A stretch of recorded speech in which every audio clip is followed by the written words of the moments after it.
Start your engines. The 4th of July may be over, but America's 250th birthday celebration is just revving up. One of the biggest events will be the first ever IndyCar race in D.C. We are just getting started talking about this. Our Jess Arnold is live on the National Mall where construction is already underway.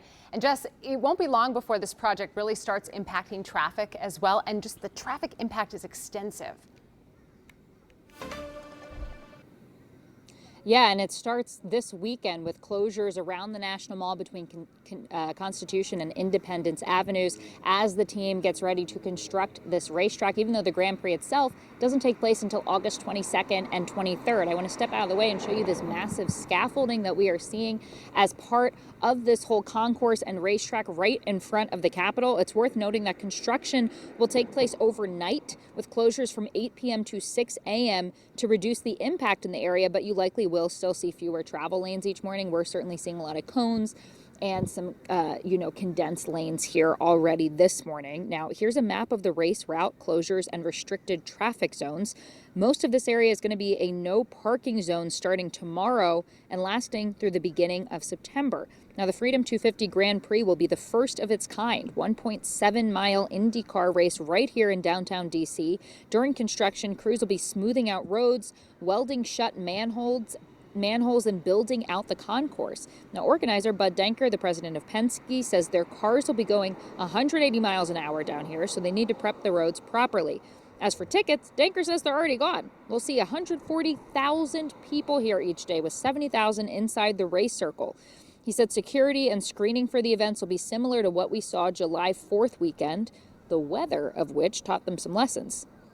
We've added a committee to think about crowd movements and how we can do it probably more efficiently than we did last time.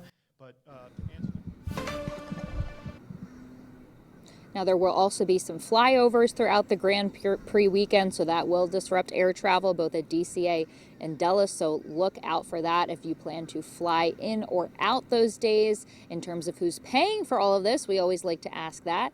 Penske says they're paying for most of it. DC, though, will cover the security cost. And I told you about the traffic closures you can expect, but I want to make sure we also talk to you about workarounds. So for that, I want to send it in studio now to Marcella. Yeah, Jess, and those workarounds are so important, especially because these closures are going to be for several weeks. So I want to get a little bit more into that. You heard Jess say that portions of 9th Street, 7th Street will be closed, and these are starting this weekend.